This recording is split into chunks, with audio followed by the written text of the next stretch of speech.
entamer aujourd'hui le dernier chapitre du module de l'analyse financière. Ce chapitre s'intitule l'analyse par la ratio et l'étude de rentabilité.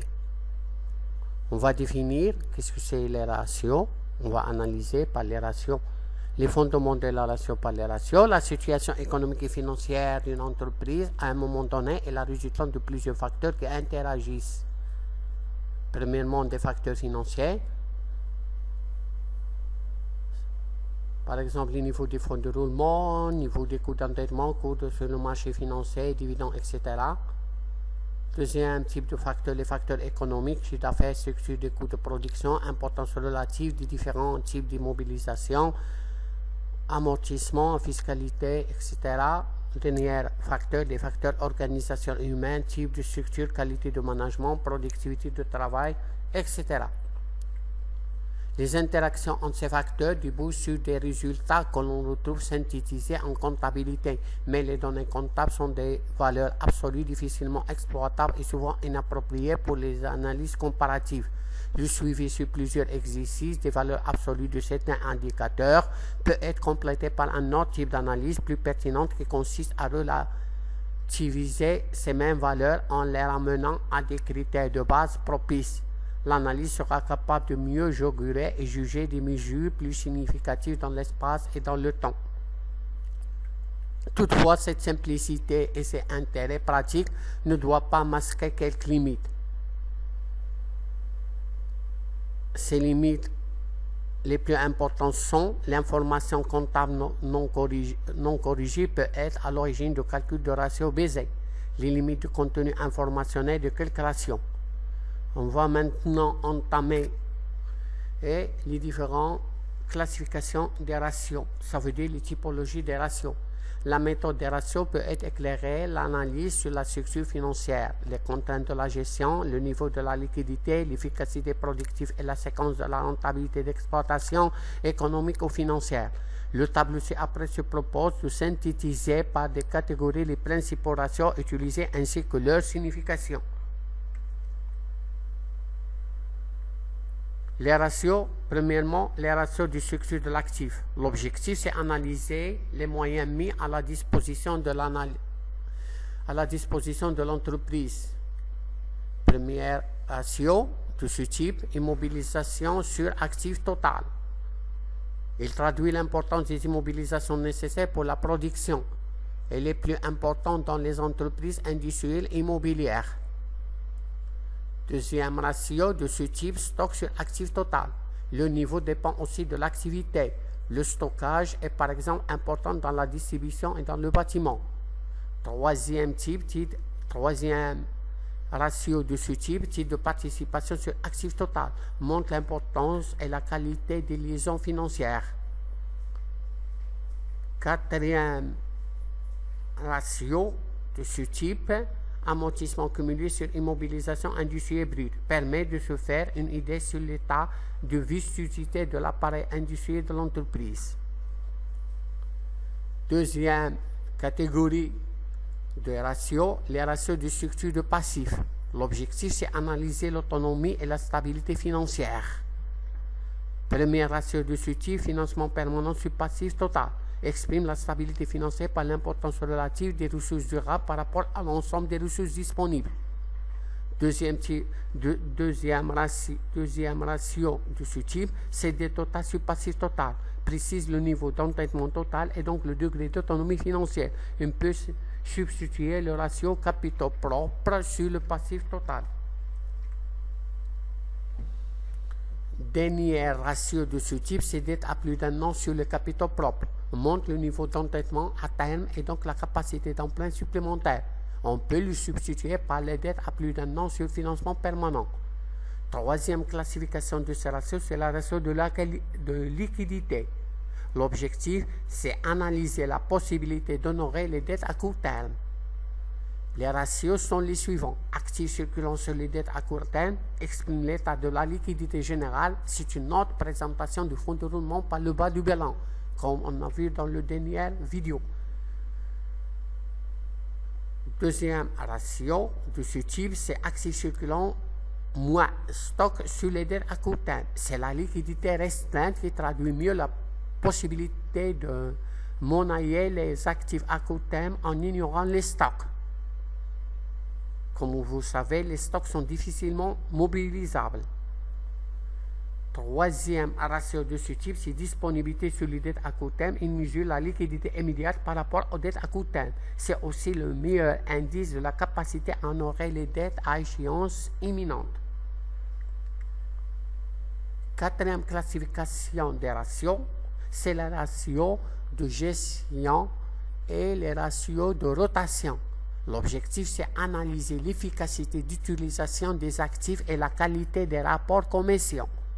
Parmi ces ratios, on trouve ces stocks sur achat hors taxe multiplié par 360 jours, mesure par nature de stock le délai moyen d'écoulement dans une année. De même, achat sur stock mesure la vitesse de rotation des stocks. On a un deuxième ratio qui entre dans ce type de ce ratio, c'est les créances clients sur les ventes ou taxes comprises multipliées par 360 jours. C'est le délai moyen de recouvrement des créances clients. De même, les ventes sur créances mesurent la vitesse de rotation des créances. On a encore les dettes fournisseurs sur achat ou taxes comprises multipliées par 360 jours. C'est le délai moyen de règlement accordé par les fournisseurs. De même, les achats sur les dettes fournisseurs mesurent la vitesse de rotation des dettes fournisseurs. Cinquième catégorie, les ratios d'évolution d'équilibre financier. L'objectif, c'est analyser l'évolution de la structure financière à la fin de l'exercice suite aux opérations réalisées, au financement obtenu, aux résultats dégagés. Parmi ces ratios, on trouve financement des immobilisations, ça veut dire les ressources durables sur les emplois stables. Ratio doit être supérieur à 1. Son augmentation correspond à une normalisation du structure du financement. On a encore l'équilibre financier. Se mesure par ressources durables sur l'emploi stable plus besoin en fonds de roulement d'exploitation. Si ce ratio est inférieur à 1, alors que le ratio précédent est supérieur à 1, l'entreprise doit recourir au concours bancaire courant pour pouvoir financer l'excédent du besoin en fonds de roulement d'exploitation sur les ressources durables. Le financement bancaire de l'exploitation se mesure par un ratio concours bancaire sur le besoin en fonds de roulement d'exploitation. Ce ratio complète le précédent. Il permet entre autres d'apprécier le risque bancaire dû au nom de renouvellement des crédits bancaires courants et le financement des besoins permanents de l'exploitation. On a encore l'indépendance financière qui se mesure par le ratio ressources propres sur l'endettement à terme. Plus ce ratio est élevé, plus faible est l'endettement total relatif et donc meilleure est la possibilité de recours à des crédits extérieurs. On a encore la capacité de remboursement, se mesure par l'emprunt sur la CAF. Ce ratio correspond au calcul théorique du nombre d'années d'autofinancement nécessaires pour le remboursement total des emprunts contractés. On a encore le taux d'autofinancement. L'autofinancement sur l'investissement de l'exercice plus la variation du besoin en fonds de roulement d'exploitation. La CAF doit permettre de financer les investissements nouveaux et les variations des besoins en fonds de roulement d'exploitation. Encore, on a une autre classification qu'on appelle les ratios de productivité. L'objectif, c'est analyser les performances des facteurs de production. Parmi ces ratios qui entrent dans cette catégorie, on a la valeur ajoutée sur la production et la valeur ajoutée sur l'effectif moyen. Le premier, il mesure le potentiel de création de la richesse par l'entreprise et sa contribution à l'économie. Il mesure le degré d'intégration de l'entreprise dans le tissu productif. La deuxième ratio mesure la valeur ajoutée créée en moyenne par personne employée. Elle donne une idée sur la productivité de la main-d'œuvre qui augmente proportionnellement à l'intensité capitalistique de l'entreprise. On a une autre catégorie ou bien une classification des ratios qu'on appelle les ratios de rentabilité. L'objectif, c'est analyser les niveaux des résultats d'exploitation économique et financière.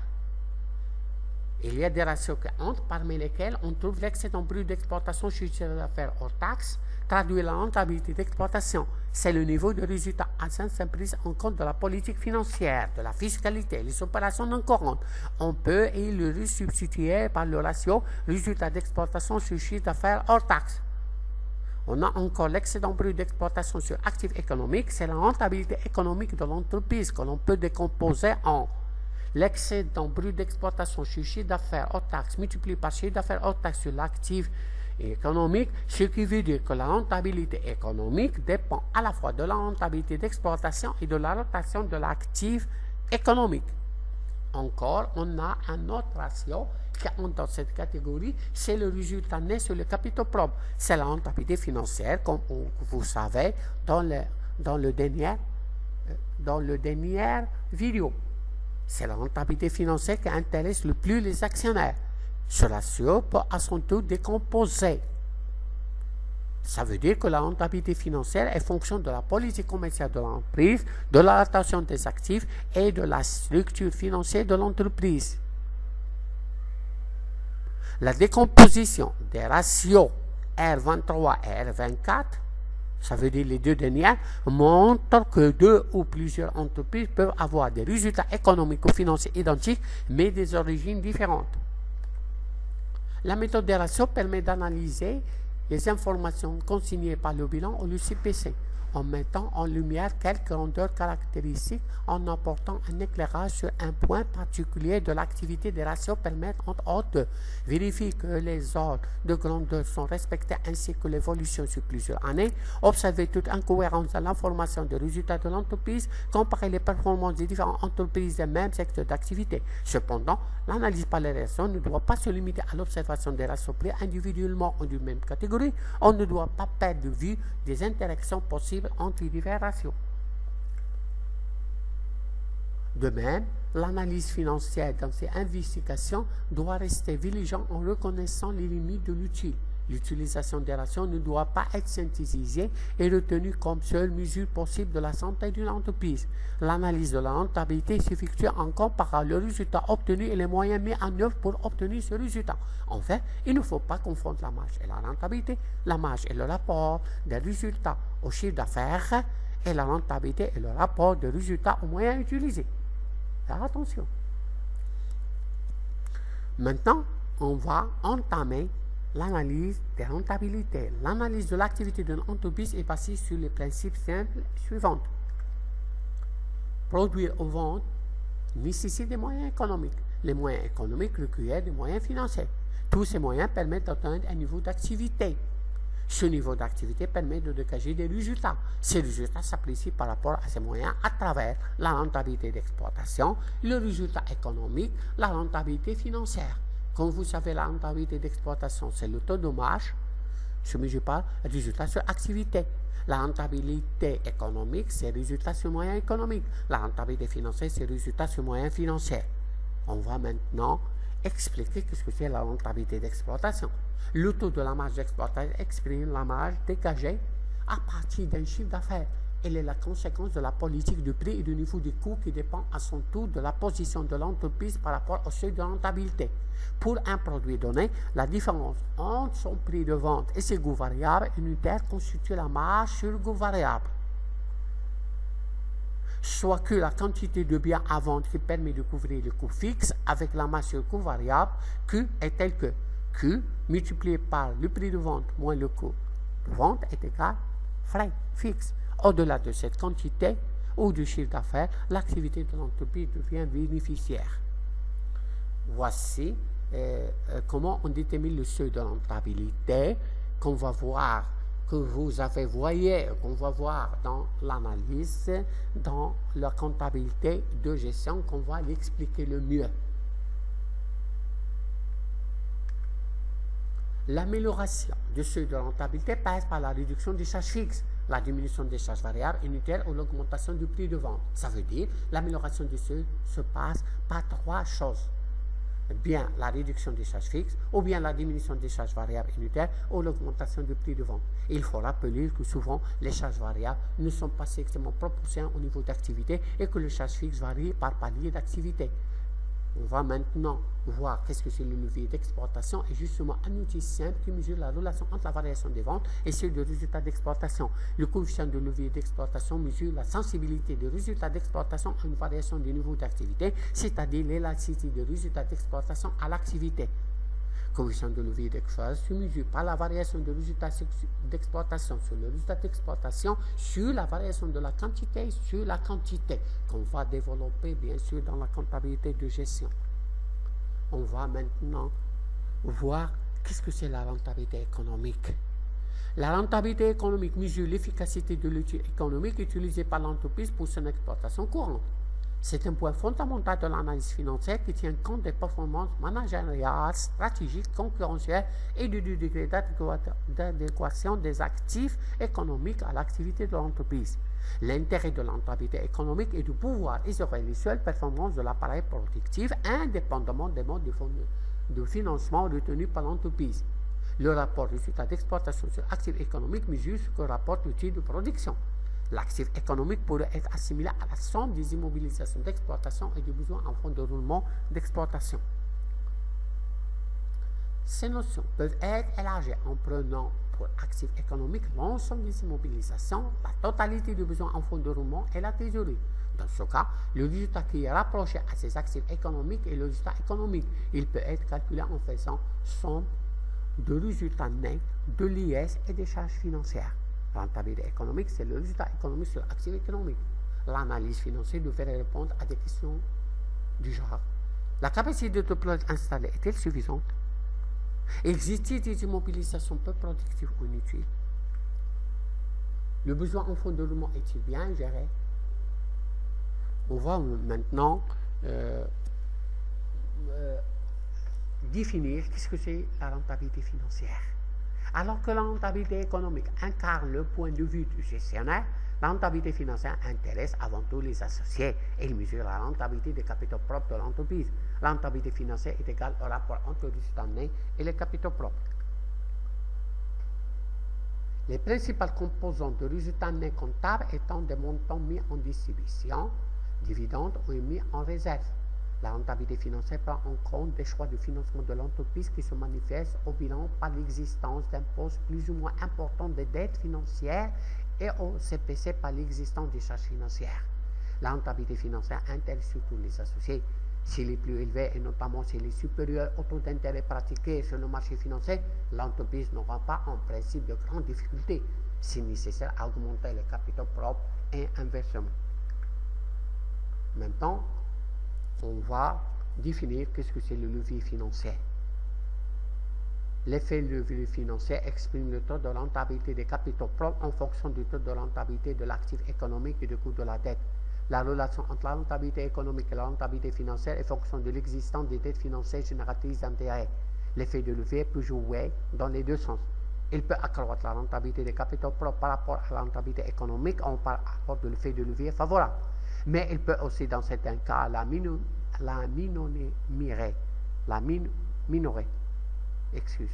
C'est le cas lorsque la rentabilité économique est inférieure au coût de la dette, on parle à l'effet de levier défavorable ou d'effet de massue. Mathématiquement, l'effet de levier, c'est que selon qu'il soit exprimé sans l'IS ou avec l'IS, comme suit. C'est la formule. RF, c'est la rentabilité financière, RE, c'est la rentabilité économique, I, c'est le taux d'intérêt, DF, c'est les dettes financières, les capitaux propres, c'est KP. L'équilibre du bilan s'écrit, BN actif économique est égal capitaux propres plus les dettes financières. En faisant abstraction de l'IS, on peut écrire le résultat net à quoi est égal le résultat économique moins I fois DF, ça veut dire le taux d'intérêt fois les dettes financières, et le taux d'intérêt.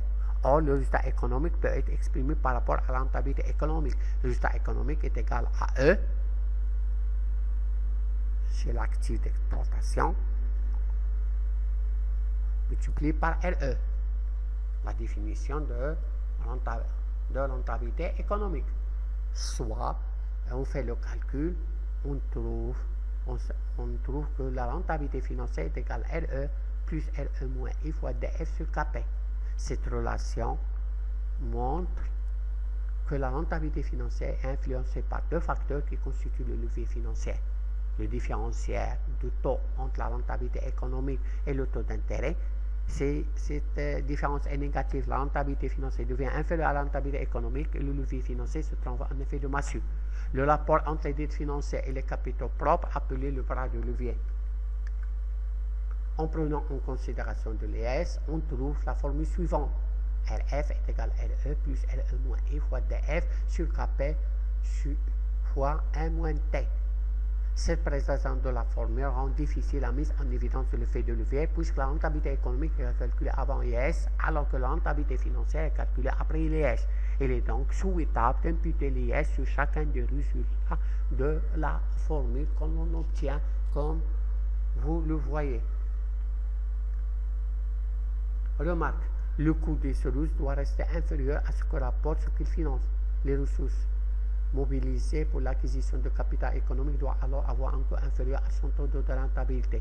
Bref, le différentiel RE-I doit rester positif, ce qui dépend à la fois des facteurs internes de l'entreprise, car le niveau de RE est largement tributaire de ses performances managériales, de facteurs externes liés à l'environnement de l'entreprise, le taux d'intérêt, le taux de change, politique monétaire et de crédit, politique militaire, inflation, la géopolitique.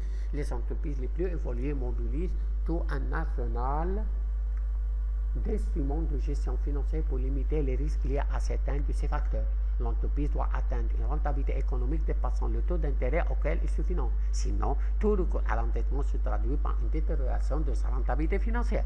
Par ailleurs, il faut rappeler que plus une entreprise est endettée, plus il va courir le risque d'insolvabilité et plus les pourvoyeurs de fonds vont répercuter ce risque en augmentant le taux d'intérêt. Bien plus, les frais financiers sont prélevés sur la capacité d'autofinancement qui sert à apprécier la capacité de remboursement qui est donc souvent retenue comme principal critère de déplagage de crédit. Liaison entre les différentes rentabilités. Les rentabilités d'exploitation économique et financière sont liées de façon non systématique. Le taux de marge d'exploitation dépend du niveau d'activité et des charges qui afférentes. Le taux de marge donné doit être associé à la meilleure rotation possible de l'actif pour dégager une bonne rentabilité économique. Une rentabilité financière par une rentabilité économique suffisante pour surpasser le coût d'endettement et favoriser le mécanisme de levier financier. Merci de votre attention. نتمنى لكم التوفيق ونوعدكم بأن باش نطرح d'autres vidéos avec des exercices corrigés de chaque chapitre ou bien de chaque séquence. بالنسبة للفورميل اللي كاين في الدرس ماشي كلشي تحفظهم ولكن الأغلبية احفظها شوية. ودائما كنتسناو الملاحظة ديالكم عليكم تفيدونا باش نفيدكم. شكرا.